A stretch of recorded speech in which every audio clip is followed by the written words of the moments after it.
And I credit George Bush and his administration for assembling this new intelligence community. They passed the Patriot Bill that allows and takes the handcuffs off our intelligence services. Policymakers back here use words like illegal wiretap. The domestic surveillance program of the NSA. It could be abused. We're already seeing pressure on the Patriot Act that maybe we don't need it now. Couldn't be further from the truth. The bulk telephone metadata program is legal and effective. Provisions of the Foreign Intelligence Surveillance Act expire at the end of this month. We need to rapidly reauthorize these provisions, and we need to work toward making these tools permanent as a part of our arsenal. Self-restriction, big problem in U.S. intelligence collection. We're the only intelligence service in the world that is forced to go to a court. But we always joked in the intelligence space, we would love to get 1/10 of what Google has on you. I supported these programs when they were classified, and I support these programs today. Hey, what's up, guys? We'll get back to that character in just a minute here, but welcome to the Rescue Mission Weekly live stream with our pretty much co-host now at this point. Well, certainly Shane Trejo and frequent guest Matt. Well, welcome, guys. How are you guys doing on this beautiful holiday weekend? We are still taking some victory laps on that Joe Biden debate performance because it's the gift that just keeps on giving. Apparently, the Democrats, well, there's a big constituency in the Democrats that really want Joe Biden to go, and they're really desperate, but Biden ain't leaving, and he's just doubling, tripling down on stupid. If we have time, we might just have to watch that entire Stephanopoulos interview tonight. But man, oh man, they decided like, hey, let's try to correct that debate performance by having Joe give a lot more media interviews this week. That'll go really good. Well, one thing I read that was interesting is that now, for the first time in a really long time, these guys have to face a hostile interview because there's a saying on another show that I watch: media never comes after a Democrat unless it's in service of another Democrat. And that's exactly, they don't know who they're serving yet, whether it's Kamala, or Gretsch, or Newsom, or I just came back from Illinois. They all think J.B. Pritzker's the man. But they're facing hostile media, and frankly, they don't know what to do with it.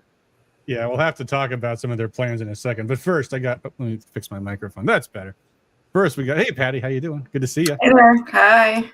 We got more Biden clips. I got to play a couple of these real quick. This is, I don't know if you guys saw this one. This is amazing. This was from, I forget how recent this was. So thank you all. God bless you all. Let's go lick the world. Let's get it done. Lick the world, everybody. All right. Let's go lick the world.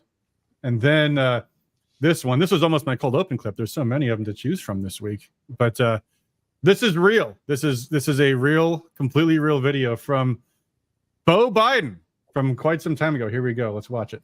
Hi, my name is Beau Biden, Attorney General of the state of Delaware. I'm here to talk to you about something that's very important to me and to my office: senior abuse. For every one of these types of crimes that's reported to our office, 5 go unreported. But 2 million senior Americans are affected every year. And 80% of these crimes are committed by family members against their so-called loved ones. We need your help. Seniors need your help. So if you suspect that anyone is affected by any of these crimes, please contact our elder abuse hotline. Hi, my name is Beau Biden, Attorney General of the state of Delaware. Turn that off. There we go. All right, enough with the memes. But seriously, that cold open video, that was a video that the New York Times said was a cheap fake, just like the Biden press secretary called it. Now they're citing that as an example. The same publication, New York Times, now cites it as an example of Biden's cognitive decline. It's unfreaking real. Well, I'll tell you, conservatives have to do one thing: do not let the media change what should be the narrative. The question isn't, is Joe Biden ready to run for office? Is he conditioned to do that? He is the leader of the free world. If he can't run for office, he can't be the president. And he's going to be the president for what, 7 more months? So You don't get to just say, oh, well, Kamala's going to run, but Joe's perfectly capable of handling the nuclear codes. No. Doesn't work that way. Yeah, he's doing the goodest job he can, which is all you can ever expect of him. Although apparently the ABC transcript of that interview has been revised. Now they no longer have it saying the goodest job. Now it says, I'll feel as long as I give it my all and did the good as job as I know I can do, then that's what this is about. Well, that's much better. That's much better. He didn't say I'm doing the goodest job I can do. I'm saying I'm doing the good as job I can do. Oh, okay. That's totally legitimate then. That's not ungrammatical or anything. Still just making a sentence. Anyway, so yeah, the media. There's been so many attempts to just get Biden to somehow get pushed aside, and every day that goes by, their options are getting fewer and fewer. But this is a new one. This is from Semaphore, which is some sort of news outlet, and they're quoting the scoop here. Let me see if I can make this any bigger. There's a proposal to have a blitz primary process. And this is a pair of well-connected Democrats with an optimistic plan. I like that. To have a blitz primary. And the way it will work is that Biden will step down as the nominee in mid-July, just a week from now, announce a new system with the backing from Vice President. They can tell this is totally a fantasy. Oh, yeah. Yeah, Kamala Harris will totally endorse this new system where she might not be next in line after Joe Biden to be the president. And the candidates will have a few days to throw their respective hats in the ring. Go, Gretchen. The Democratic Party will begin a primary sprint in which the 6 candidates receive the most votes from the delegates. Totally democratic process. They're the national delegates. I'm sure the Democrats will love that. The rank and file voters. They will pledge to run positive-only campaigns, because that's how that goes in the conventions, right, guys? Even at those state conventions, the national conventions, they're very positive and upbeat. Definitely candidates don't go down to the gutter when they're running in a convention. No, that never happens. And then they will get Michelle Obama, Oprah, and Taylor Swift to have weekly forums with each candidate moderated by these cultural icons to engage the voters. So Michelle Obama will be interviewing Gretchen Whitmer and Gavin Newsom, and then the nominee will be chosen by the delegates using ranked choice voting. Ranked choice voting, that instant runoff. This is totally not a fantasy. And then, with plenty of fanfare, they will announce who the instant runoff candidate is.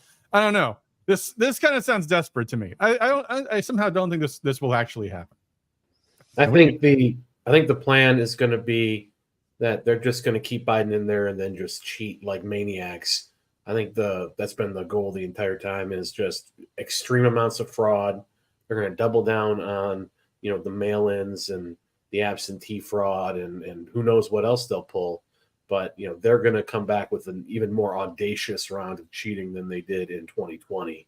They're always, they have a great, political machine behind them doing this stuff, and they're going to have more tricks up their sleeve than we've been able to even calculate for. So that's what we have to look forward to. I think, the Biden disaster is undeniable at this point, but they've, shoved lies down the people's throats from Russian collusion on up. So they're shameless in how they'll deceive the public and keep doubling down on it. So I think they're just going to keep Biden in there and then cheat like hell.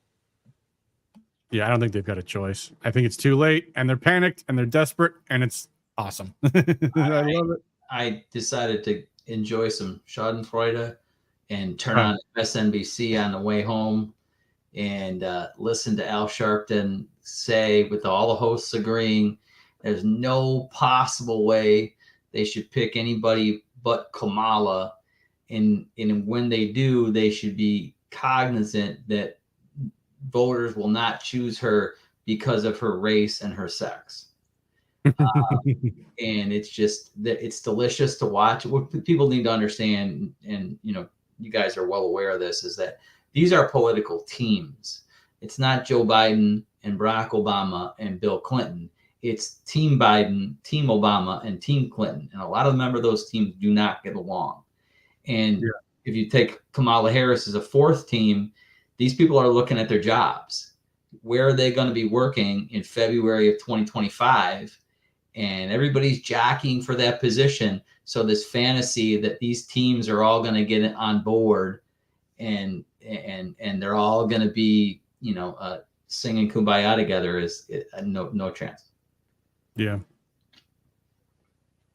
Mark Ashley Price says, I seriously doubt the Democrats would drop Biden. I don't think they can. By slim chance they do, the current VP would replace him, bring the Democrats nominee for president It's too much power to pass up so lightly. Yeah, Democrats, they can't invoke the 25th, even though they probably should, but they can't because that would be against their president. They can't do that. It's not going to work.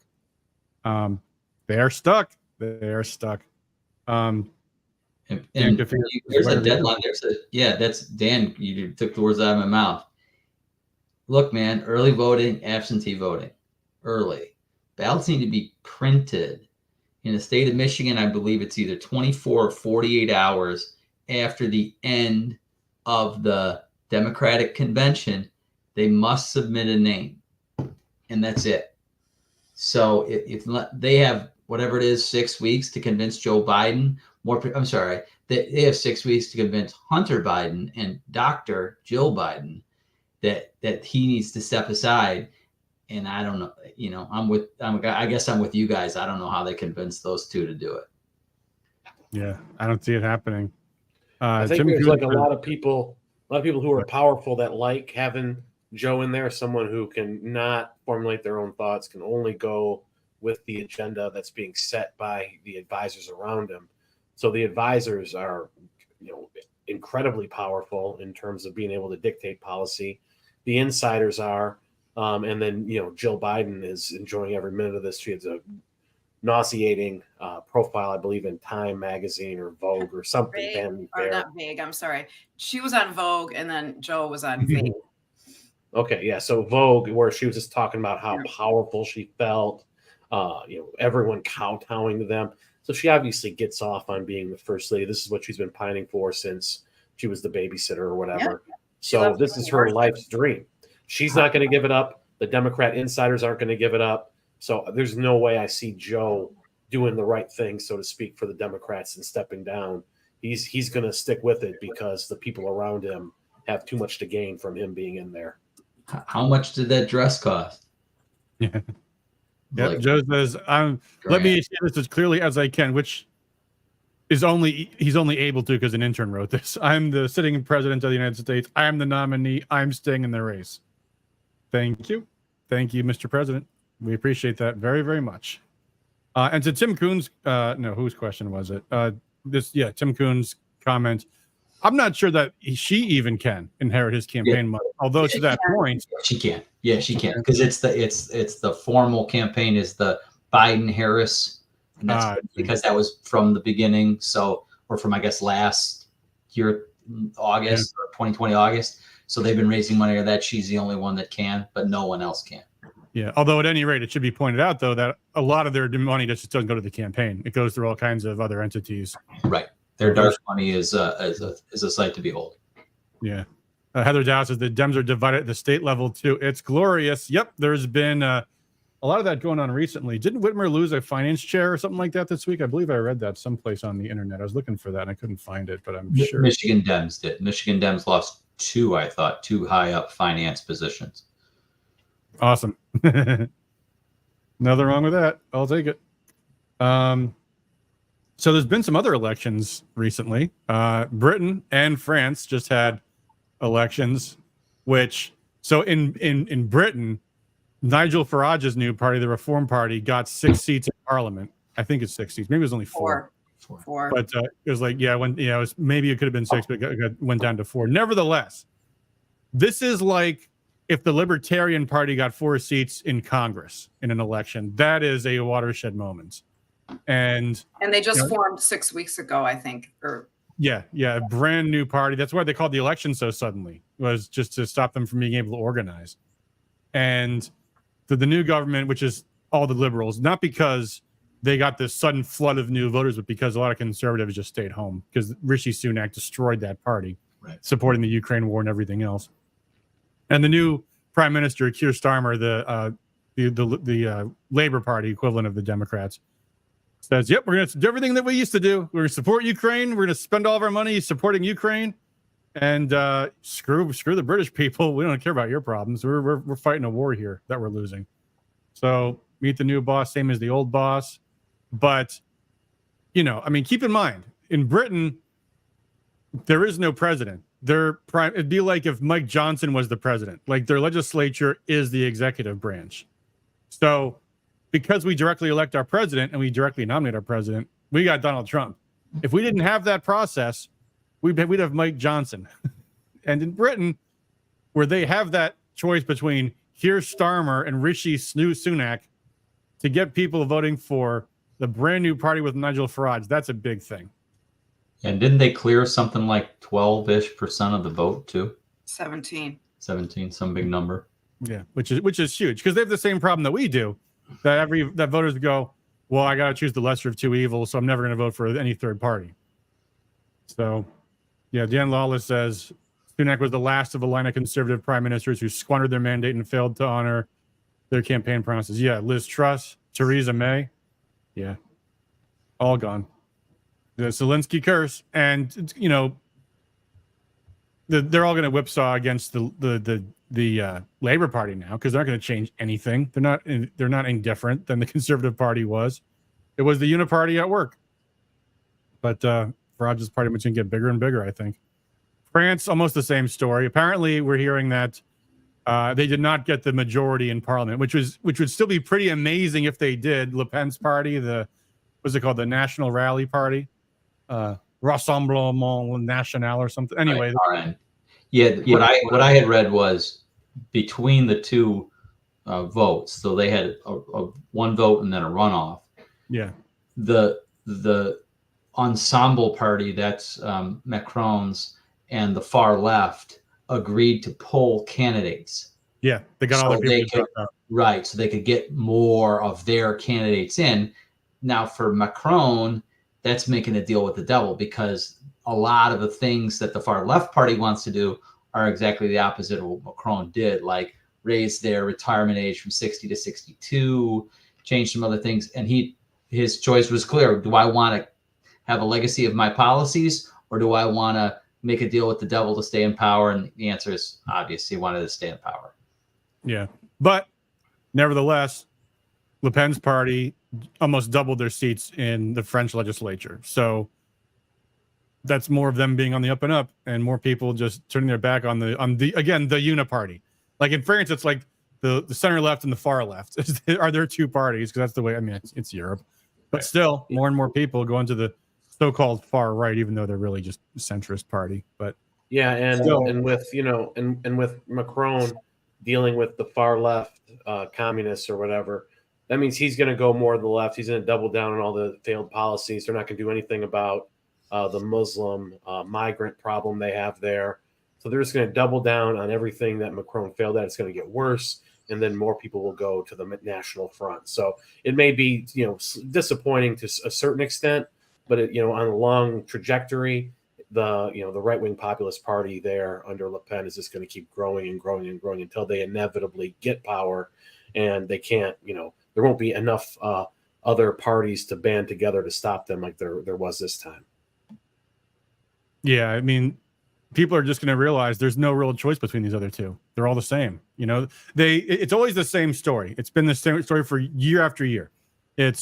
You can't actually find any distinction between the two major parties, but voters are like, well, let's throw the bums out. So they go from left to right and back and forth and back and forth. They get the same shit from both of them. And now they're starting to realize there's actually alternatives. So pretty cool. Well, hey, before we get to the big story tonight is going to be the Rescue Michigan candidate survey. But first, I talked about this on a whole stream I did a couple nights ago, but I wanted to get your guys' thoughts on this because we had this lawsuit filed filed by voters who suspiciously looked like they had an attorney helping them that didn't sign this lawsuit. They filed it at the Supreme Court, which threw it up because you don't do that. And apparently the news story is, I'm hearing on the internet, people are saying, and I can't confirm this, that they're going to refile this tomorrow. Whether that means they're going to refile it again in the same Supreme Court with just a nastier cover letter that you have to take this up because we say so, or they're going to file it someplace else. I don't know. But I don't know. Have you guys seen this? I'm sure, Matt, you've seen this before. Yeah, I have. And I commented online. This is another of a long list of you grab things as an amateur out of the code and you think you've read them properly and you're not a lawyer and you throw stuff at the wall and it doesn't stick. And the first thing you claim is fraud or whatever. So a little primer. when you sue the state of Michigan for anything, you have to sue in what's called the Court of Claims. That's not a particularly favorable venue. It's located in Lansing. It's got mostly hard left judges. They mostly, guess what, say the state can do whatever it wants. So that's problem number one. There's no such thing as original emergency jurisdiction in the Michigan Supreme Court for anything remotely approximating this. Number two, when you file a lawsuit, it has to have one of two things, sometimes both. It has to have an attorney's signature and a verification. That's where it's signed by the person. There's a circumstance in which you don't have to verify the complaint, but those are not covered here. Or if you're filing on behalf of yourself, you have to sign the pieces of paper. So what happened was they all didn't. They named all these names, and at the end, did they all sign them? They did not. So the clerk said, for two reasons, we won't even accept this filing. We're not reviewing it and rejecting your claim. We won't accept it for filing. Please try again. And I think this is like the third or fourth time where this team of crack people, because I'm presuming that it's the same people that were involved in the state party, where we had a barely functioning lawyer, a never was a lawyer, and a disbarred lawyer all teaming together. I think this is another one of those, and we keep doing it. They keep doing it again and again and again. And I would probably ask myself, who paid for this? And if they asked for, if someone paid for this, they ought to get their money back.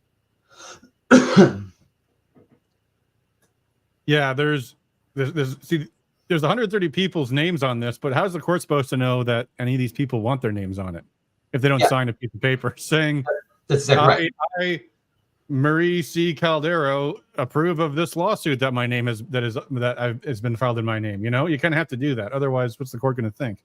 Well, more particularly, when you do that, when you sign as a plaintiff, you are saying those things in that lawsuit are true to the best of your knowledge, right?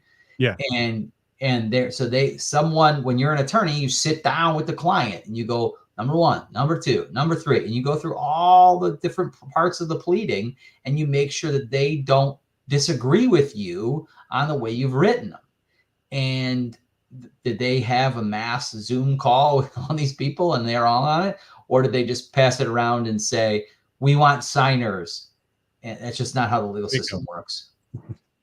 Yeah. Now, let's imagine that they get a lawyer's name on this somehow, and imagine they file this in a court of competent jurisdiction. This is still, correct me if I'm wrong here, Matt, this still looks like it's crap. Like, I wish it was true that you could just go to court and say the voters didn't know what they were voting for, but I don't think it works that way. No, and there's a couple problems. First of all, they start talking in the suit about something, excuse me, that's an interesting theory, that when they did proposal 2, that it was not simply an amendment of the Michigan Constitution, that it was a rewrite, and that's not permissible. That's an argument you can make, and it probably should have been made, starting in December of 2022, right? As soon as it's verified, you should have gone back in, but we didn't do that. That's kind of state party bad. But then they go on to say a little bit later, I think, and because of this, all these things could happen in the future in this upcoming election. And therefore, you, court, should order something, right? Courts don't operate on hypotheticals. My neighbor installed a very large speaker, and he may have noise coming out of the speaker, and that might be a nuisance. We want you to enjoin him from using his speaker to create a nuisance. The court has no interest in that. They will not touch cases like that. So a lawyer would tell you that. A lawyer would say, no, you kind of got to wait till something bad happens before you can go do that, and under most circumstances. So again, I don't know which of the crack team looked at this, didn't understand what courts do or what the entry thresholds are, and whoever paid the $110 filing fee ought to get their money back. Well, we'll see what they do when they refile tomorrow, or whenever they do. Who knows? Well, I guess we'll see it when it happens. All right. Now, we have the results of the Rescue Michigan candidate survey, which we sent to almost all. I'll talk about almost in a moment. 318, I believe, candidates for the state house. There obviously are no state Senate seats up this year, so we asked them some questions, and we want to know how many. Will you put your word on these critical issues? So we asked 17 questions. We talked to you guys about what questions you thought we should ask. Some of these we asked in our survey 2 years ago. Some of them are new questions. First one was, will you vote to restore Michigan's right to work law, which protect workers from being forced to pay union dues as a condition of employment? This one, which I'll have to scroll down right away to talk about, will you oppose any legislation to require personal financial disclosures as a condition of holding public office? This was the one, more than any other question by far, that a lot of candidates either answered no, even though they answered yes on all the other questions, or didn't answer at all. And just to scroll down briefly so you can see what I'm talking about here, this is the survey results. And you see this guy, Gus Jeff's a Democrat, answered no on a lot of things. But then you've got, let's see here, just to go down. Beth Ann Socha in the 28th answered no on just that one question, as did Martin Church in the 32nd, as did Alexander Harris in the 44th, as did Don McGristuccia in the 50th, as did Ryan Maxson in the 64th. Josh Shriver, who is an incumbent, left that question blank on his survey. Who else? Chip Chipman answered no on that one. Pat Outman left that one blank, another incumbent. Tim Kelly, former lawmaker seeking re-election in a non-sequential term, voted and answered no on that one, as did Jeffrey Weil. Is that all of them? David Preston, another incumbent, left that one blank, interestingly. This apparently is a controversial issue for Republicans. I guess so much about that First Amendment stuff, Fifth Amendment stuff, guys. Hey, you think you should be required to give up your financial privacy? Remember that whole Trump tax returns thing? Like, that's what that's all feeding from. So that was Prop 1, right? Part of Prop 1, yeah. And then, so they haven't written any bills against Prop 1 yet? Like, it passed, but they didn't write anything? Or you're just asking? They have no obligation as a legislature to implement a constitutional amendment. Okay. When the Supreme Court enacted, well, when they didn't enact, they issued the Roe v. Wade decision. Michigan's pro-life law stayed on the books for the entire duration of the period Roe v. Wade was in effect. They cannot compel a legislature to pass a law. And there's no obligation by a lawmaker to say, oh, the voters passed Prop 2, therefore we have to vote to legalize election fraud. It doesn't work that way. Now, a court might say, under Proposal 1, you have to do this. But that does not mean they have to codify it. And nor should they. But, Republicans often get easily bullied and browbeaten by Democrats. You oppose transparency. No, I oppose, first off, who's going to not run for office if, as a condition of it, you have to disclose your personal finances, which Democrats, have the advantage there because they control the Attorney General's office at being legally assaulted for whatever they file.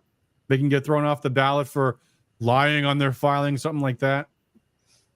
So, and more particularly, the Democrats have no shame in saying, I made $1 million off my book called Big Gretch. I got $500,000 from an NGO that got a grant from the federal government. And I was worth $100,000 when I started in office, and now I'm worth $2 million. They don't care. If you're a Republican and you work for XYZ Corporation and you put your name on the ballot, the first thing they're going to do is say, hey, we're calling XYZ company and boycotting them because they had at one time this person, and we're going to yell and scream and go after private interests. Yeah. We're going to attack your wife's place of employment. Because you have to disclose her finances too. That's got a major problem. Yeah. Betty Nelson says, how are they allowed to refuse the survey? Because they have freedom. They don't have to answer my survey. I'm just going to encourage you guys. If they don't answer my survey, if you don't appreciate that, let them know. Don't support them if you don't like that. Now, I would also say, Betty, I wouldn't answer my survey if I was a Democrat. I wouldn't answer a gun control survey if I was a Republican. In fact, usually the rule of thumb in running for office is if you're not going to answer the survey the way the person surveying you wants you to answer 100%, don't even bother. Because they're not going to write checks for you. They're not going to give you their endorsement, Some of these people that do surveys, I don't like the questions. Like, I remember filling out surveys. The Chamber of Commerce would ask surveys. And what was their question? They had some question that they would ask. That was, I think it was about corporate welfare or something like that. I think it was a corporate welfare subsidy thing. And John O'Reilly's like, you have to answer no, or don't fill out their survey because you're not going to do what they want you to do. So yeah, that's okay. They don't have to answer the survey, but take that for what you will. Anyway, since people are asking about other questions, yes, there was a survey on Whitmer gun control. In fact, let's see here. I didn't cover everything in the universe because 17 questions is a lot, but we did ask them about let's see, right to carry, constitutional carry, repealing the red flag law. So there's 2 gun rights questions on there. Free speech on the internet. Would you support suing a social network company that lies about having free speech on it? That's a nice way to support free speech online without infringing on my private enterprise. Hate crime legislation. There's a question on that. The emergency powers of governor, which of course she abused to people's demise in the in 2020 through 2022. Vaccine passports, mask mandates, lockdowns, farm rights, raw milk sales. That's an issue that's actually, there's litigation going on in Pennsylvania where the government's trying to stamp out Amish farming. National popular vote, IDs to illegal aliens. And this one was just kind of kitchen sink. You vote to repeal all the Democrats' election fraud bills. Simple as that. Puberty blockers, that should be a crime, in my humble opinion. By the way, if you guys don't agree with our surveys, questions, that's okay. But it's up to you. Just reporting what the candidates said on these questions. Home and school registry, that's become an issue thanks to the Democrats being in power. And men and women's sports. So those are the questions that we asked. We could have asked a lot more, but that's a lot of questions. And it gives you some informative results.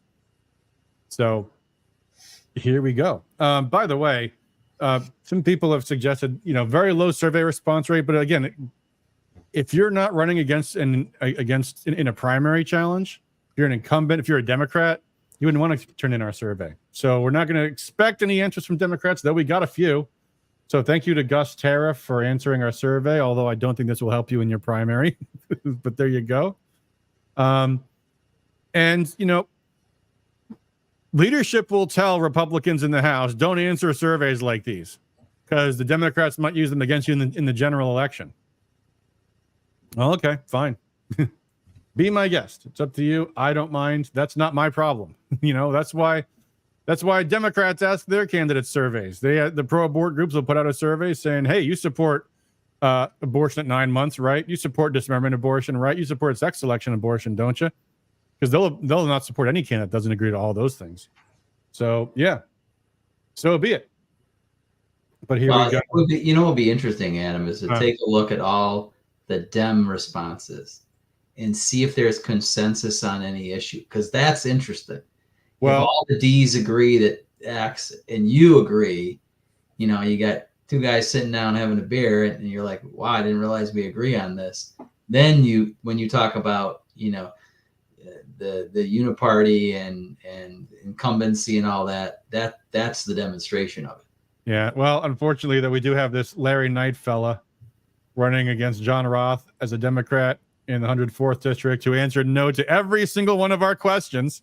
So this is a guy who absolutely supports sexual mutilation of children, who absolutely supports, Whitmer's red flag law, who absolutely supports, everything on this dang survey, as did Trina Borenstein, although she didn't answer the last question on the survey. I guess she forgot that one. We did get some of that, by the way, and I think some candidates might have just made some mistakes there. Welcome to fix them. As I said in my email the other day, I was like, I know I'm going to get candidates that start saying, I lost my survey in the mail. I know I sent this to you. Yeah, well, I checked my mail. I gave you guys options to fill it out online, and sure enough, at least 2 candidates have already come to me and said, I lost your survey in the mail. I know I sent it in. Well, that's okay. Just turn it in late. It'll be okay. I've actually had a few come in just today. That's okay.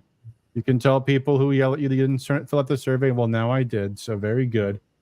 And some of these answers are illustrative. So we have, actually, this is a 3-way primary for actually it's a 4-way primary now. Robert Bazat clawed his way back onto the ballot somehow.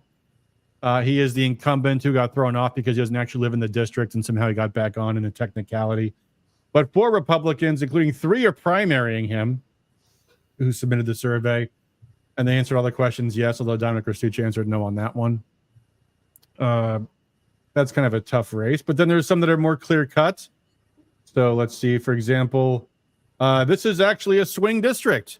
Jim Hodsma had barely won his last several elections, but Alexander Harris was the only one who answered our survey. So there you go. Rich Kutshaw primarying the House Minority Leader, Matt Hall, who wants to be Speaker. I've heard this guy's actually running a real campaign. Is that, Shane, have you heard anything about this guy, this Rich Kutshaw? I've heard he's a firecracker. He's been confronting his school board. He's really been out there knocking on doors. And he answered our survey 100%. Good for him. Yeah. Yeah, if I recall correctly, Vicksburg, which is where he's located, Vicksburg has I believe he might even be the plaintiff in the lawsuit where they're suing, basically trying to push back on the Michigan version of the Title IX. So for everybody's edification, the ACLU sent letters to every single school district in the state of Michigan, maybe across the country, saying that if you don't allow boys to use girls' bathrooms if they feel like a woman that morning, then we're going to sue you. And most districts had meetings and said, well, we don't want to get sued. Vicksburg, that was one of them. Vicksburg is a pretty conservative location. And this particular gentleman sued and said, I'm going to sue. I'm a plaintiff. He might have a daughter, and I believe the daughters were also plaintiffs, saying my daughter shouldn't have to use a bathroom with a boy.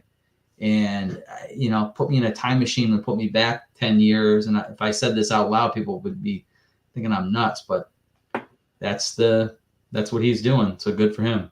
Yeah. MI Patriot says Kutshaw has a KK salute and has a criminal record. Interesting. I can't confirm that, obviously, because you've just said that. But if you got information, feel free to send it my way. Here's another district, the 35th, which I believe is a pretty Republican district. I think the incumbent is term limited or for whatever reason not running. 3 candidates running. The incumbent is Fink, and he left to run for That's right. Supreme Court. Andrew Fink. Okay, that's Hillsdale area. So Andrew Fink is running for Michigan Supreme Court. 3 Republicans in that race, and only one, Adam Stockford, answered the survey. So there you go. I should bring this up since it says that if some have been disqualified from the survey, there is a little asterisk there to link to where I explain why a couple of folks did not get surveyed. You see, there's this fella, James Chapman. And I'm not spending my donors' money to send Mr. Chapman a letter and allow him to tell our people how conservative he is. Because Chapman, you see here with the naked Barbie doll dangling from a noose here, is a convicted felon for aggravated assault and stalking. He has done a lot of very bad things, including most recently the famous ball kicking incident. He's actually run for office before, where he got lots of news coverage being a Republican felon. And of course, this was at the anti-lockdown rally. That was Operation Gridlock, which was a historic moment when Michiganders from all across the state rose up against their government, and James Chapman brought shame and disgrace to the event with this display. He has been accused by people in my own county of sexual assault. So I don't know. Somehow I don't think this guy is probably a good candidate, and I don't really care what his opinions are if he says he is conservative or not. But he's not entirely alone. In fact, at our district convention at the state convention just a few months ago, he had been disqualified from being a state delegate, a district delegate, in part thanks to you guys, Matt and Patty, for some of the reasons we've discussed, but also I think because was that the reason why? He was suspended indefinitely pending the result of his criminal activity, therefore removed as a delegate, making him ineligible to attend district convention. Or receive Well, vote. But There you go. Yeah. Well, anyway, so some of the people at the state delegation decided they actually like James Chapman. yeah, They like ball kicking people that commit assault and battery, and led by the usual suspects, Jason Rogers, who is one of these disruptor agitators, and Miriam Corvino. They actually very proudly voted to reinstate James Chapman as a delegate. They led the mob effort to do that, and in fact, James Chapman, of course, ran for national delegate, where somehow 8 of these retards voted for him for national delegate. They actually wanted James Chapman to be the face of the Republican Party. So, you guys, if you don't like that, so be it. You can run your own candidate survey. I'm not sending Jason Rogers, Miriam Corvino, or James Chapman our surveys or giving them the opportunity to sell themselves to you guys. So they are not qualified. And by the way, Rogers and Corvino have been trying to overthrow our county GOP for the past 2 years. So it ain't happening. Anyway, so we are going to be informing some voters, guys, of these candidates. And we have as many resources as we can put to doing this. And some races are more winnable than others. I'm of the opinion that we don't blow donors' money on races we can't win. But there are a lot of races that we're looking at. Races where there are multiple Republicans running for an open seat in a safe district, where we have people who filled out a survey versus people who didn't, people who raised money versus people that haven't, people who are conservative patriots versus people who are either establishment rhinos or Karamo-loving wackos. And we have some people running in seats that the Democrats are the incumbent that could be knocked off. So, for example, where is it here? Let me find it. We have this district. Put this back up here. Jamie Churches. Boy, I'd sure love to support any one of these 3 candidates because this is a very winnable seat. Jamie Churches is a nutcase. that was 600 vote difference last term only. 600 votes. Someone we can beat with a Republican. Well, Cody Dill, Riley Linting, and Maria Mendoza. Had any of them completed our survey, we might be inclined to support you, but since something you did, we can't. I'm just saying. But there are other races where we can. And I don't want to give away anything because I don't want my opponents, my enemies going, oh, they're going to drop mail for so-and-so. So I'm not going to say who we're going to be getting involved with. But we will be getting involved in some of these races. And with your support, we'll support more candidates in certain races or oppose certain candidates in certain races. And there's quite a lot of them. And there's still time left, but the clock is ticking, folks. So when you get that email from us, please make a generous contribution because we are putting those contributions directly into these voter information campaigns. And that's all kinds of stuff, phones, radio, mail, all kinds of ways to do that. But we can only do as much as we can. So folks in the chat, let me know if you've got questions, guys. Someone asked, did Phil Green complete our survey? Wait, not Phil Green. Yes, Phil Green. He did not. But neither did his opponents. So there you go. So feel free to contact Sherry Cross or Sherry Martin if you're supporting them. I don't know. But there you go. And again, candidates, if you don't like how your survey looks, you can notify us. I think someone filled out yes and no for one of these questions. I'm trying to remember who it was. I think it was one of these high numbered districts. I had to leave it blank because they filled out both yes and no, like a perfect politician would. So there you go. So the survey is also linked on the main part of our website. You can check it out there. And we will be encouraging folks to contact their candidates and ask them why they haven't completed our survey. Because if they're not going to put themselves on the record now, themselves on the record with a vote on a tough issue. Mindy Teeth says, Riley Linting is a spineless coward. No surprise she didn't send in the survey. Well, their opponents didn't either. Maybe they should. Richard Head says, is there a survey for congressional reps? Good question. No, we didn't do one. That's because there's not really much of a congressional race in any of the districts, except for a few. I would say I certainly care a lot about the U.S. Senate race, but why survey them when they all have records? Well, I guess Sandy Penciller doesn't, but Mike Rogers has a record. And just go. I guess we'll call back to our cold open clip there. Yeah, he has a long record of opposing liberty. Justin Amash has a record of supporting liberty, except with respect to Donald Trump, who he voted to impeach. So that's a pretty clear-cut race. And frankly, donors' money is going to make less of an impact in that race because it's so big statewide than it would be in these state house seats. In the congressional seats, there's not really any credible primary challengers. I mean, Tom Barrett is awesome running for Congress in whatever district that is he's running in. Is there, Shane, am I missing something, or Matt or Patty? Is there any congressional seats that we should be worried about or 8? Worried about? Yeah, 8. Right. Well, anywhere where there's a choice that voters might not know about. Oh. 8 is Mary Shaver and Paul Young, I think. Oh yeah, okay. So there's that one. That might be the only one. I don't think. Is there a competitive in 3? I don't know.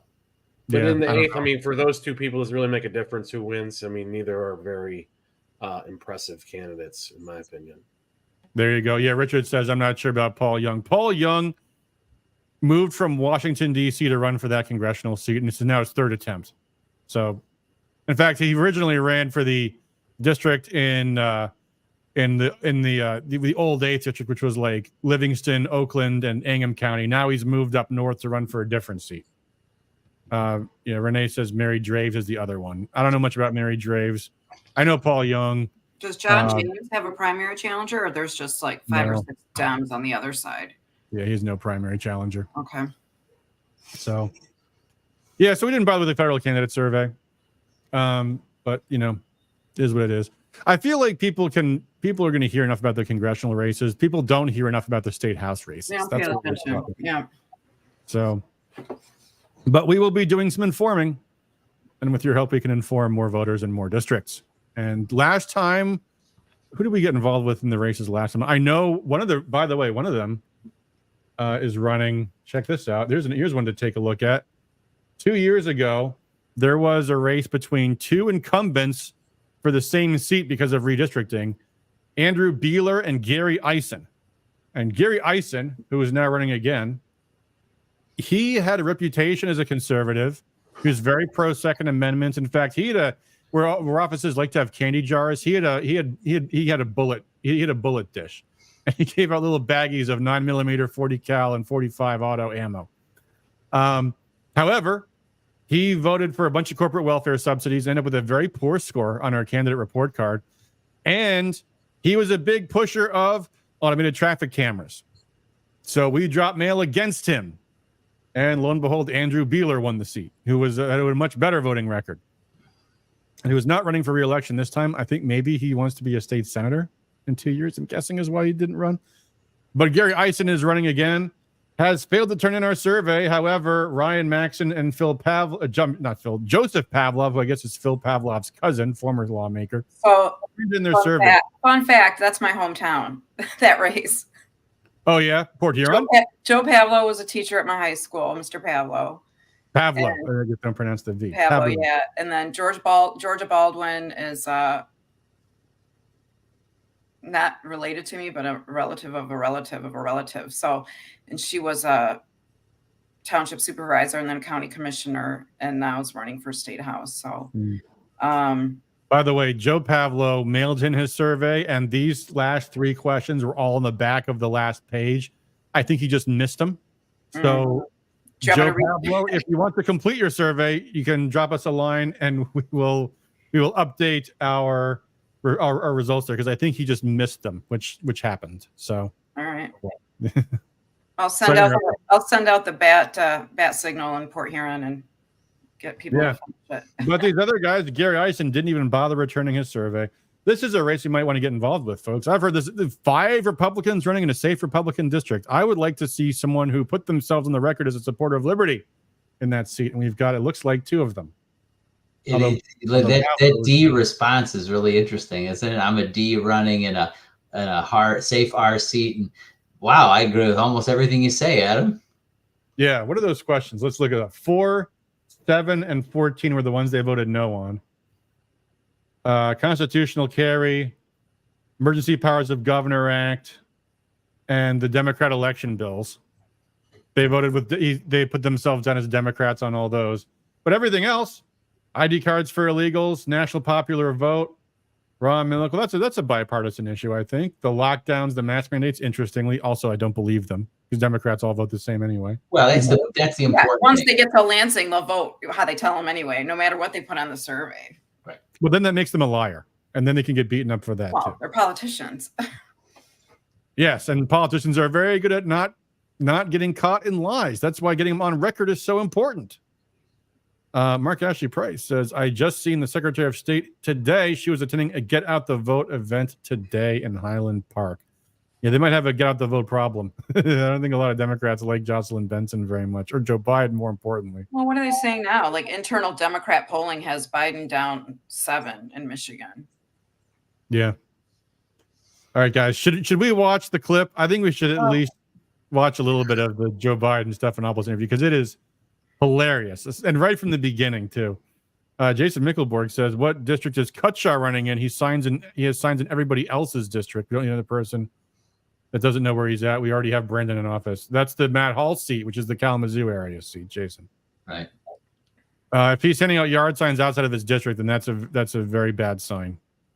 And someone else mentioned, and again, unsubstantiated claim as far as I know, but that he's a KK supporter. So there you go. Criminal record. Someone said, I can't verify that, but if someone wants to send me things. Interesting. Richard Head says we need state level electoral college. I don't know about that. I don't think, I don't know. Hard to say. I think, at this level, I don't think you'd have much of a difference. You'd be indirectly electing who? The governor? Yeah, then every time you had a Democratic House, you would have as big as the House, you'd have a Democratic governor that yeah, let's not do that. Let's not do that. I think he probably wants maybe Detroit to not to decide every election. Oh, I see. Well, Detroit doesn't just. Well, I kind of get that. But 2020 was not the first year they committed election fraud in Detroit, guys. I mean, there's a baseline that's already there. Well, people don't remember that in August of 2020, which is a Dem primary, that's it. In Detroit, there are no Republicans running in Detroit anywhere, right? None of them are going to win. The Wayne County Board of Canvassers voted 4-0, bipartisan, Jonathan Kinlock among them, saying we would beg Jocelyn Benson to take over the city of Detroit elections. And the state said no. So what's interesting to me about Jocelyn Benson is out in Highland Park doing Get Out the Vote. Who's she getting out the vote for? Mary Waters? Probably. Yeah. All right. Let me cue this up here. If you guys want to watch this, we might not do the whole thing. Hold on, let me pause it. We should watch at least a little bit of this because it is very, very funny. Dan Lawless says Mary Draves is the preferred candidate for the 8th district. Paul Young is a 2-time loser and poor campaigner. There you go. That's Dan Lawless' opinion. I don't know anything about Mary Draves, but I already said what I had to say about Paul Young. I supported a guy running against Paul Young 4 years ago, running in the 8th district, the old 8th district. Apparently, the district supporters have completely changed, but Paul Young is always in the 8th somehow. All right, anyway, let's watch some of this. We'll pause it from time to time, but this was Biden on George Stephanopoulos doing some damage control. Here we go. Joe Biden, his first television interview since the debate. The news making since the debate, the watershed event. It all fell apart for Joe Biden. George Stephanopoulos. Good evening from Madison, Wisconsin for a special edition of This Week. The first broadcast interview with President Biden since last week's debate. Of course, everyone should know that George Stephanopoulos came directly from working for Bill Clinton to go to CNN. They're all going crazy about any former Republican official working for the news. Thank you for doing this. But they don't mind it when it's George Stephanopoulos. Let's start with the debate. You and your team have said you had a bad night. But you're got a nice spray tan there. Nancy Pelosi actually framed the question that I think is on the minds of You want to turn the audio up a little bit, Adam? Was this a bad episode or the sign of a more... I actually don't think I can, Shane. I think it's either StreamYard screwing with me, or that's just the volume that it is. Tell you what. Let me see if I can do something on the fly here. I doubt I can. Yeah, Steven says the volume up, please. It's really quiet. All right. Tell you what. Let me see what I can do about this. We may need to just do this another night. I mean, that's a great summary right there. Yeah. Hey, here's the question. While I try to figure this out, do you guys think it's a little inappropriate that Biden not only is not wearing a tie, but that his shirt is open, an extra button there? Do you think under any circumstances he can put a button in a shirt? Well, he has staff to do that for him. And this is also how he just did the campaign event, the one which in a moment he's going to tell us was an absolutely amazing, successful campaign event. It was so huge. It was a giant filled, packed arena, which is actually pretty much empty. And you read from a teleprompter again. And I read from the teleprompter the entire time. All right, let's see what I can do here. Volume 100%, creating the audio file. All right, export. This might only take me a moment here. I'll see if I can get this done right away. I got to rename it.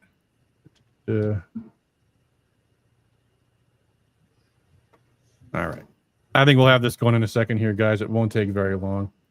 So I think I can fix it. In the meantime, let me get Joe out of here. So the first question they ask Joe is, did you have a bad night? And Joe's like, oh, no, we just had a bad night. Like, what's he going to say? He's going to say, oh, no, actually, I'm always that way. I'm always that bad. Hey, Adam, I put the best clip from it is in the private chat if you want to play that one. Okay, Shane's got a clip for us. All right, let me put that on in the meantime. Let's see here. But in fact, we might just do that instead. Let's see here. Share screen. Here we go.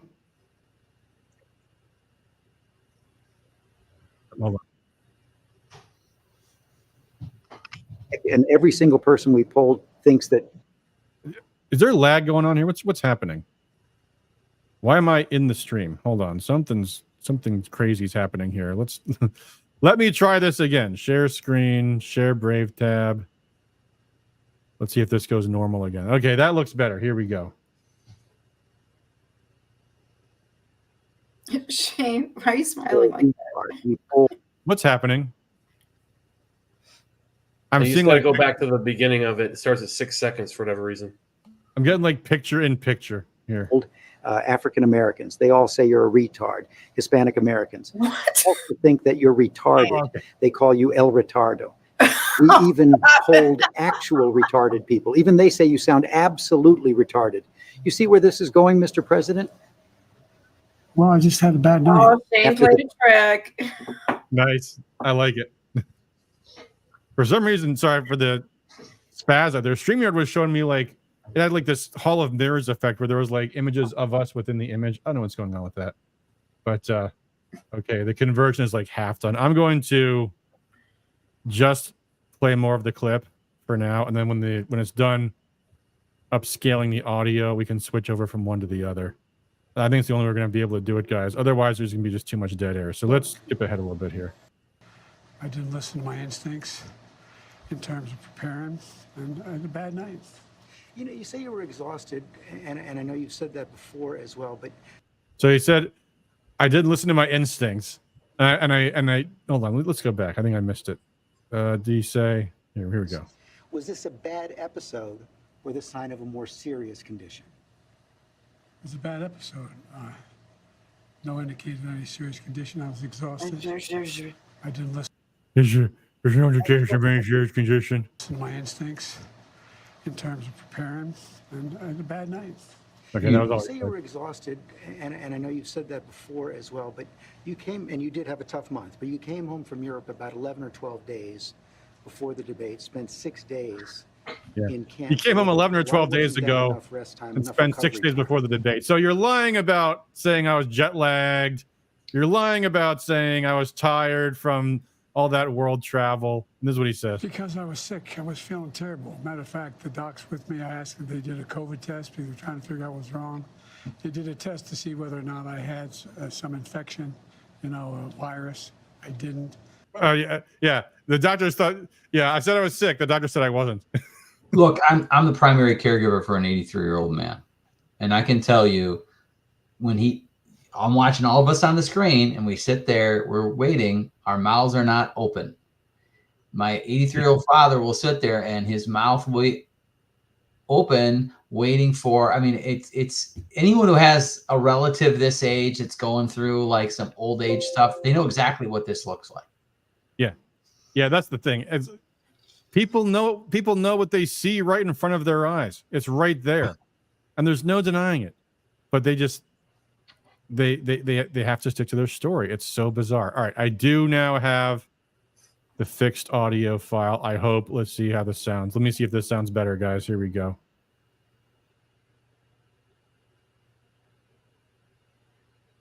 And a virus. I didn't. Not better. I just had a really bad cold. And did you ever watch the debate afterwards? I don't think I did. No. Well, I don't think I watched the debate. That's a lie. You don't think you don't know if you watched the debate or not? That was let me think about this because I might need to lie about this. No, I don't need to lie. I don't, but I'll just instinctively lie. I don't think I saw the debate. I don't think I watched myself. Well, maybe he's genuinely confused and doesn't remember if he saw it or not. Yeah, I mean, it was a week ago, Adam. Come on, you can't expect him to. If you watched it a week ago, that's a long time ago, man. Yeah, why does the president need any memory for that kind of stuff? Yeah. What I want to get at is what were you experiencing as you were going through the debate? Did you know how badly it was going? Yeah, look. The whole way I prepared, nobody's fault, mine. Nobody's fault but mine. I prepared what I usually would do, sitting down, as I did come back with foreign leaders or the National Security Council, for explicit detail. And I realized about partway through that, I get quoted, the New York Times had me down at 10 points before the debate, 9 now, or whatever the hell it is. Yeah, right. The fact of the matter is that what I looked at is that he also lied 28 times. The way the debate ran, not my fault, nobody else's fault. No one else's fault. But it seemed like you were having trouble from the first question in, even before he spoke. I think you're having trouble right now, Mr. President. So I who's just had a bad night. Is he on Clinton's You've had side some right bad now? interviews once in a while. I can't remember any, but I'm sure you did. I've had plenty. I guess the question, the problem is here for a lot of Americans watching is you've said, going back to 2020, watch me, to people who are concerned about your age. And, 50 million Americans watched that debate. It seemed to confirm fears they already had. Well, look, after that debate, I did 10 major events in a row, including till 2 o'clock in the morning after that debate. Yeah, right. I did events in North Carolina. I did events in Georgia. Did events like this today. Large crowds, overwhelming response, no slipping. And so I just had a bad night. I don't know why. No slipping. And how quickly? They played clips from that debate, from that event earlier that same day, where it's the same stuff, just blurring, losing track of what he's talking about. Yeah, Emma says no way he has to drop out. He is absolutely committed not to dropping out. And remember, it's his team. It's not him. First of all, the president, as a general rule, is very insulated. Not everybody gets to pick. Yeah, Hunter, help him stay awake. They don't get to pick. No one just gets to walk in and talk to the president. You have to go through all his people to get there. Under what circumstances are you going to talk? What are you going to talk about? For how long? And as presidents get through their terms, this is true of Trump and everybody else, that group gets smaller and smaller and smaller. Well, right now for Joe Biden, it's very, very small. And the two people, as reported by Axios, not me, at the top are Hunter and Jill. And are Hunter and Jill going to let Jerry Nadler walk in the office and tell Joe Biden he has to turn it in? They will not. They will say, thank you. The president has a full schedule. No thanks. So, his team and all his staffers that are looking at unemployment, if they're immediate unemployment, if they're subbed out, because, Team Clinton and Team Obama and Team Harris and Team Newsom, they all have their own people. And they're going to run in, and campaign managers, they're all going to get thrown to the side. Yeah, I think the people that want Biden to stay in are the people who are profiting from his own campaign. You have your own circle of consultants who are leeching off of you and making a fortune on it. But people like Stephanopoulos, who are, long-term Democrat hatchet men, are going, this is a really bad situation for our party, and because they don't have skin in the game for Biden himself, they're trying to help out the people trying to muscle Biden out. Unless, I can't imagine. Stephanopoulos clearly is not saying anything that would be helpful to Joe. He's not throwing Joe softballs here. The whole interview is, yeah, you've really upset people. What do you say to that? Oh, let me just upset them some more. Stephen Gothal says, no, we want. Well, you and I, Stephen, aren't going to say, although Trump did make a very funny remark about how he wants Joe Biden to stay in, but it's not for us to decide. So they know what we think about this. But here we go. Let's let Joe ramble on some more. Did it come to you that you were having that bad night? Well, it came to me, I was having a bad night when I realized that even when I was answering a question, even when they turned his mic off, he was still shouting. And I let it distract me. I'm not. How does that mean that you had a bad night? Trump was talking, so you had a bad night. Trump was talking, and the microphone was off, so the audience couldn't hear him anyway. But that made you have a bad night? Why would that be? Oh, because you let him distract me. And Trump went out of his way to be more, docile than usual. Yeah. He just gave Joe the rope to hang himself with. So it's not like he was up there yelling or, starting as many, conflicts or disagreements or arguments like he has at previous debates. He was very, very calm and well-reasoned. Just because Trump didn't interrupt Biden. The only time Trump interrupted Biden was when he called him out on lying about his handicap. The camera was on. It was split screen with Trump the whole time. And not only did Trump not speak, he didn't even make most of his facial expressions. He just sat there and said, I'm enjoying this. I'm going to let this guy keep talking. Every time he talks, I gain, percentage points. Yep. All right, let's continue. Blame it on that. But I realized that I just wasn't in control. But part of the other concern is that this seems to have fit into a pattern of decline that has been reported on recently. The New York Times had a headline on July 2nd, Biden's lapses are said to be increasingly common and worrisome. Here's what they wrote. People who have spent time with President Biden over the last few months or so said the lapses appear to have grown more frequent, more pronounced, and after Thursday's debate, more worrisome. By many accounts, as evidenced by video footage, observation, and interviews, Mr. Biden is not the same today as he was even when he took office 3.5 years ago. Similar reporting in the Washington Post and the Wall Street Journal. Are you the same man today that you were when you took office 3.5 years ago? In terms of successes, yes.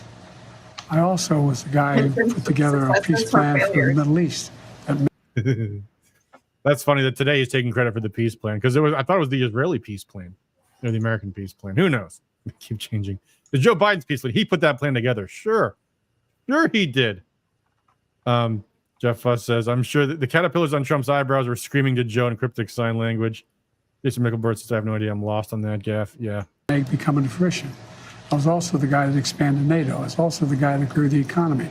All the individual things that were done were ideas I had or I fulfilled. I moved on. And so, for example, well, that was true then. What's Biden done lately? Today, announced 200,000 new jobs. We're moving in a direction that no one's ever taken on. I know you know this from the days in the government. I took on big pharma. I beat them. No one thought I could beat them. I took on all the things we said we got done. We were told we couldn't get done. And part of it is what I said when I ran was I wanted to do three things. Restore some decency to the office. Restore some support for the middle class instead of trickle-down economics, built from the middle out and the bottom up, the way the wealthy still do fine, everyone does better, and unite the country. But what has all that work over the last 3.5 years cost you physically, mentally, emotionally? Well, I just think it cost me a really bad night, a bad run. But, George, I'm optimistic about this country. I don't think we're a country of losers, that he points out. I don't think America's in tough shape. I think America's on the cusp of breaking through in so many incredible opportunities. This next term, I'm going to make sure we have straighten out the tax system. I'm going to make sure we're in a situation where we have health care for all people, where we're in a position where we have child care and elder care, free up, and all these things. One thing I'm proudest of is, remember when my economic plan was put forward, a lot of the mainstream economists said it's not going to work. Well, guess what? We now have 16 Nobel laureates, 16 of them in economics, saying that Biden's next term would be, based on what he wants to do, enormous success. Trump's plan would cause a recession. This couldn't possibly be partisan hackery. I made great progress, and that's what I plan on doing, and we can do this. I understand that, and I'm not disputing that. What I'm asking, said he expanded NATO. Yeah, you're kind of admitting that, you did provoke Russia and force their hand, in a sense, to go into Ukraine, because you were meddling, you were expanding NATO, you're potentially putting weapons right on the border of Russia. So really just, admitting it, what they've been doing, all the foreign meddling they've been doing, destabilizing the world more and more. Yeah, there was another actual admission about that. Go ahead, Patty. I'm sorry. I just said liars, they slip up. They let that stuff out. Yeah, there was some real confession just recently about NATO expansion that just kind of came out by mistake. What was it? Let's see. I posted on Twitter a couple days ago. There was a comment from U.S. officials quoted in the New York Times. Throughout the war, U.S. officials have assessed that President Putin is loath to expand the war beyond Ukraine's borders. That's weird, because they've been saying all the past 2 years that he was going to expand and conquer Europe, but no, apparently they admit that was never the plan. That wasn't the quote I was looking for, but they've said that too. Anyway, all right, let's continue here. Is about your personal situation. Do you dispute that there have been more lapses, especially in the last several months? Can I run the 110 flat? No, but I'm still in good shape. Then you what? Are you more frail? 110. No. What, hurdle? I know you spoke. Keep my schedule. 110. I know you spoke with your doctor after the debate. What did he say? He said, he just looked at me. He said, "You're exhausted." I said, "Look, I have medical doctors travel me everywhere. Every president does, as you know. Medical doctors, some of the best in the world, travel me everywhere I go. I have an ongoing assessment of what I'm doing. They don't hesitate to tell me if they think there's something every wrong. second of every day. I know you said you have an ongoing assessment. Have you had a full neurological and cognitive evaluation? I get a full neurological test every day with me, and I've had a full physical. I had every day. I've been at Walter Reed for my physicals. Yes. The answer is I know your doctor said he consulted with a neurologist. I guess I'm asking a slightly different question. Have you had the specific cognitive tests, and have you had a neurologist, a specialist, do an examination? no one said I had to. No one said. They said I'm good. No one said I had to. Would you be willing to undergo an independent medical evaluation that included neurological and cognitive tests and release the results to the American people? Look, I have a cognitive test every single day. That's a no. Every day I have that test. Release Everything the I do. results Not only am I campaigning, but I'm running the world. And that's not how it sounds like hyperbole. But we are the essential nation in the world. Madeleine Albright was right. That's what makes And it so every single secret. day.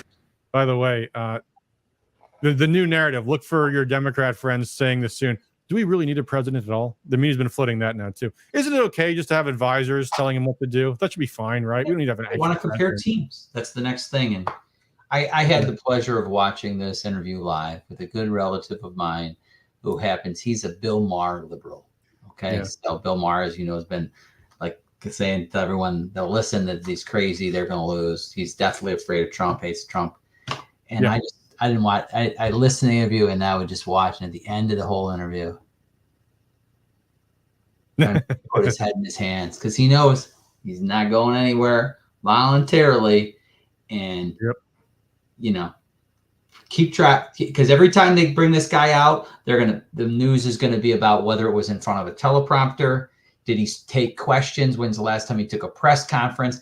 They're gonna have videos of him walking in and walking out, which you cannot hide. Remember when Hillary Clinton fell or like started to collapse, getting into where SUV, and that was like big thing. That times 100. This guy's going to get up on stage, walk onto stage at the Democratic National Convention and climb stairs. Yeah. Okay. Yeah, right. Let's see. Tim Kuhn asks, aren't NATO troops in the Baltic countries? I'm pretty sure the Baltic countries are NATO countries, and I think just added the Scandinavian countries with Sweden and Finland. So yeah. But yeah, I think it was the New York Times or New Yorker magazine, one of them had this new article. Do we really need to have a single president? As long as they hire the right people, isn't that just fine? It's like, so much for that democracy stuff then, because I'm pretty sure the voters didn't choose Joe Biden's staff. That's not who they voted for.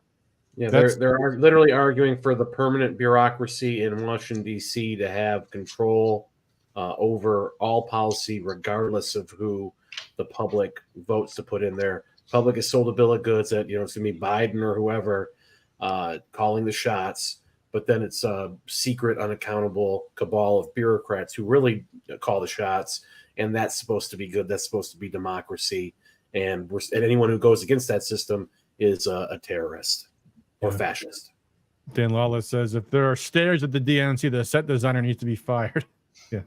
There's going to be 2 railings, and they're going to be about hip wide apart, so he can come up it and not fall. Yeah. Jason Mickelborg says that's what his military advisors do, but I think these are trying different shades of lipstick instead. I mean, that's a good example, though. The military advisors are always pushing presidents towards war, and you need a president that says no. That's always been a thing. Always spend more money on the military, and let's get into a big conflict. The military advisors are always pushing that kind of crap. And it's been presidents like Kennedy that saying no, we gotta resist this. Eisenhower, we gotta resist this. That's and Trump too. They're always going to push you towards let's provoke more conflict. All right, let's listen to a little bit more of this, then we'll call it a stream, because we're not quite halfway through this, and it's going to at some point get repetitive. So let's let it go a little further here, and then we'll be done. For example, today before I come out here, I'm on the phone with the Prime Minister of, anyway, I shouldn't get into detail, but with Netanyahu. I'm on the phone with the new Prime Minister of England. I'm working on what we're doing with regard to in Europe with regard to expansion of NATO and whether it's going to stick. I'm taking on Putin. I mean, every day. Oh yeah, there's no day I go through. They're not those decisions I have to make every single day. And you have been doing that, and the American people have been watching. Yet their concerns about your age and your health are growing. So that's why I'm asking, to reassure them, would you be willing to have the independent medical evaluation? Watch me there's a lot of time left in this campaign. It's over 125 days. So the answer, decision. The right answer right now is no, you don't want to do that right now. No, I've already done it. Bingo. Now he's delusional and lying. This was right after somebody came out and said, well, there are 2 things they said were hilarious. One is he does his best work between 10 and 4. Yeah. 10 and 4. And he needs to work less, too. He needs to work less. And we're done scheduling events after 8 o'clock, to which I said, Eastern? So at 5:01 California time, the president's nighty-night checked out for bed? Yep. Oh, okay. And the clip that I had Adam play of deep fake Stephanopoulos saying that Biden's retarded and every demographic thinks he's retarded. That's pretty much a good summary of the interview. You look at like Stephanopoulos looking at this guy, and he's just, probably ashamed, dumbfounded, disgusted. He's been a party hack of the Democrats since the Clinton days, and to see it degenerate into this has to be hard for him. But I think he is trying to press Biden, probably hoping that he will eventually be shamed into stepping down. But like Adam said, I don't see it happening either, because too many people in his inner circle like him being up there. And it's not like Hunter and Jill are going to make a reasonable, rational decision based on what they think is best for the country. These are selfish, terrible, awful people. And they want this, walking corpse up there, this empty husk of a man up there, because it's going to help keep Hunter out of jail. And it's going to give Dr. Jill the limelight she's always been desperate for. Yeah. By the way, on YouTube, Robert B says, are we discussing how turncoat Michigan Republicans enabled the Whitmer budget, or are we just focusing on Biden? Well, Robert, we had a whole segment earlier in this very show talking about the state Republicans and the candidate survey. We did a whole talk last week about the Republicans, the turncoat Michigan Republicans who enabled the Whitmer budget, in which I named all of their names, all 8 of them. So you can check out that stream. But since you mentioned it, Robert, one more thing I will mention about our candidate survey is we also have a handy dandy link by each of the incumbents to their voting record. So even though Gina Johnson has answered our candidate survey 100%, as did her opponent, John Rocha, you can click on her voting record and you can see how she voted on the Democrats' budget. So if I just scroll down here and I look for the budget here, let's see. Interesting. Natural Resources Trust Fund budget. She voted no against the majority of her own party on that one. But then that's weird. Give state IDs and driver's license to parolees before they're released. She was a yes on those. Yes on expanding penalties for hate crime. That's interesting. And at some point here, we will get to the actual state budget. Oh, here we go. Omnibus annual budget. Yes. Against the majority of our own party. House Bill 4437 on the budget last year. And I think there's a school budget here someplace. I shouldn't vote on the final page of the school budget, but she did on everything else budget. So there is the roll call vote. Apparently Gina's telling people in her district that she didn't vote with the Democrats on that budget. But she did. And at rescuemichigan.com, the only place where you can see the complete voting record of all state lawmakers on every vote they've taken all year, all the bills, all the votes. So you can see that right there. So there you go.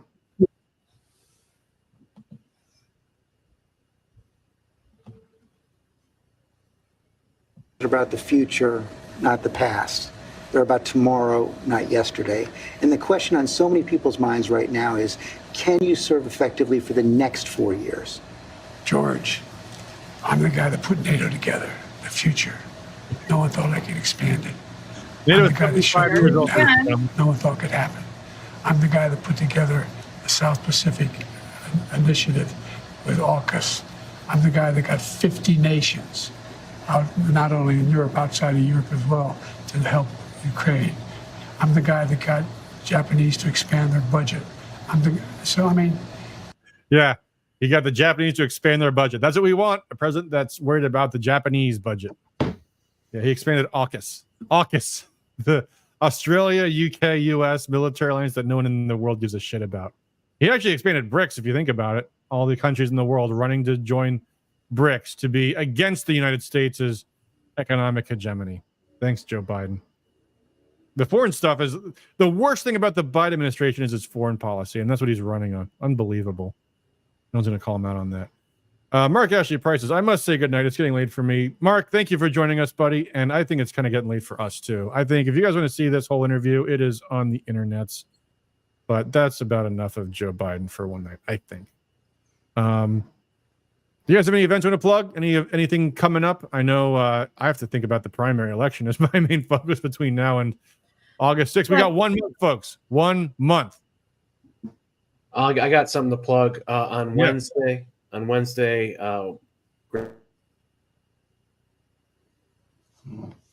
Shane, did we lose you? Do you guys see Shane? Party Pack is putting on Rapids area. Hey, Shane, it just kind of like froze you for a second and then blurred everything out in 1 second. Can you just repeat that? Okay, Grand New Party Pack. Wednesday, we're having a drive-in retro movie night out in Cascade Township. So if you're on the west side of the state, come on out, bring the family. It'll be a fun night. We have popcorn and ice cream. We'll be watching a vintage movie on a big screen.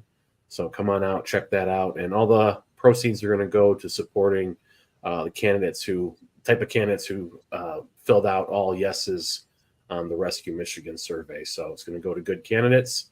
Sweet. And it's going to be a fun night, meet some cool people, and bring out the community. So hope to see you there. It's going to be 7 p.m. on Wednesday in Cascade Township. Find out more info at gnppac.com. Okay, I'm trying to find it here. It's under events. home. Where is it here? Or find it on our website, or on our Facebook, rather, facebook.com/GNPPAC. All right, hold on. Let me go to that real quick so I can put it up. And you said it's in Cascades. What's the movie? It's a Cary Grant movie, His Girl Friday, which was like an acclaimed movie back in the 40s. So Cary Grant, famous American icon, even though I think he was born in Britain, but a famous early Hollywood icon. Check it out. Hope to see some of y'all there. All right, whoops, that's not it. Here it is on the screen. Retro Drive-In Movie Night, Wednesday the 10th at the Jam and Bean Coffee Company in Cascade, Charter Township. So check that out at facebook.com/GNPPAC. There you go. Matt, Patty, you got anything coming up? Just county convention, everyone. Calls to convention are going to be going out mid-July, right? County convention is August 15th. First state convention on August 24th in Flint. So that's for new delegates. And the disruptors want to overthrow the county party and state party at both of those conventions, so you better get there, guys. Okay. Yeah, keep saying that. Keep encouraging them, Adam. And then what else? Just volunteer, work on a campaign. Absentee ballots are out. Some elections may have already been won by now. It's been like at least a week, right? So election day is not August 6th. Election day is now. And if you have any interest in running for school board, your school board affidavit of identity is due July 23rd. Those are nonpartisan, so they have their own date. If you have any interest in figuring out when and how and that you want to go into it, like we talked about the Vicksburg school board race, they're putting up a slate to change their rules by the way it should be done through the board. My organization will be helping candidates learn how to do that and why, and getting educated on issues. And you can reach out to me at getkidsbacktoschool.org, which is a terrible website made by my 17-year-old boy, but it'll suffice. You'll still reach me. And if you have any interest in running for school board, that's the place to go. We can get you hooked up and make sure that you can run an adequate campaign. Awesome. We will have a show probably during this week to talk about some more of that party drama stuff. There's been some new stuff uncovered by Scott McMahon and others talking about Mike Flynn and some of his shenanigans trying to surround the RNC. So we'll talk more about that on its own stream probably during this week. People in the chat asking about the Neil Frisky investigation. It's still ongoing as far as we know. If it's not ongoing, we'll get the police reports and we'll know why. So we'll see. Dan Lawless says, many thanks to the former Karamo administration for not booking any convention center for the August convention, so the state party to scramble to find anywhere that could accommodate us. They probably have a problem making a down payment, I'm guessing. So there you go. All right, guys, I think that will do it for us for tonight. Thank you for tuning in. As always, remember, hit that like button, share the video if you like this kind of content. Support Rescue Michigan if you want us to get involved in a bigger way in these campaigns, because, guys, voters don't know a lot of the stuff that you're watching on this channel. But who else is serving the candidates and who else is informing the voters but us? So help us reach more people. That's the name of the game. So hit that like button, subscribe, and all that good stuff. And as always, guys, thanks for all you do for liberty. Until the next time, peace.